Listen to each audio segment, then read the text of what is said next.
Leo lived in the silence of his own making, an architect restoring ruins while his own heart remained under construction.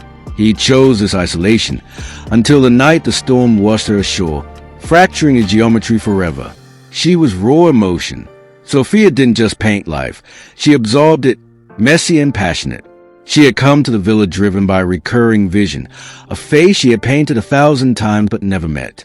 The storm didn't just drive her indoors, it drove her to him. When they finally locked eyes in that grand, unfinished atelier, the world simply ceased its ticking. The structure he worshipped was meaningless against the tide of her presence. The tension in that room was physical, electric, a dangerous magnetic pull neither of them wanted to fight. She claimed she knew his soul before she ever saw his face. Leo had spent years perfecting his walls, but Sophia was a tide that knew exactly where his foundation was weak. That night, as the storm hammered against the centuries-old glass, he closed the blueprint. He allowed himself to feel the chaos he had spent a lifetime avoiding. He looked at her not as an intruder, but as the only logical conclusion to his own unfinished design. In the days that followed, the old villa breathed a new kind of life. Sophia's canvases brought color into Leo's monochrome world, and his steady hands offered her a sanctuary she had never known. But love built on secrets is a house built on sand. As their lips finally met in the quiet warmth of the afternoon, the shadow of her past was already darkening the doorstep.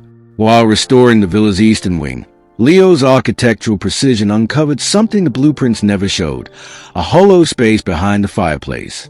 Inside lay a hidden compartment containing old, burnt letters and a faded photograph from 1945. The faces in the photograph were chillingly familiar. It was an architect and a painter, looking exactly like Leo and Sophia. The suspense tightened. Sophia confessed that her paintings weren't just dreams. They were memories of a past life that ended in tragedy on these very cliffs. But the danger was also in the present. Headlights pierced the villa's iron gates at midnight. Dark, imposing figures emerged from black sedans. Sophia's past hadn't just caught up to her. It was coming to tear them apart. Fleeing through the winding stone corridors, they were driven out onto the storm-battered cliffside balcony where it all began. With the rain blinding them and her pursuers closing in, Leo stood between Sophia and the world. He was no longer just an architect fixing a building. He was a man willing to let his entire universe collapse to shield a woman he loved. In a desperate bid for freedom, Sophia looked into Leo's eyes, seeing the exact moment their past lives had ended. But this time, Leo refused to let history repeat itself.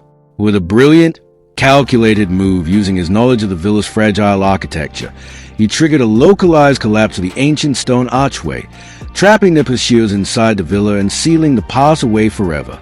When the morning sun finally broke through the clouds, the storm had cleared, taking the ghosts with it.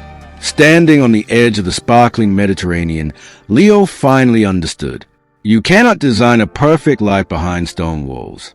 True architecture is found in the beautiful, chaotic spaces we build together.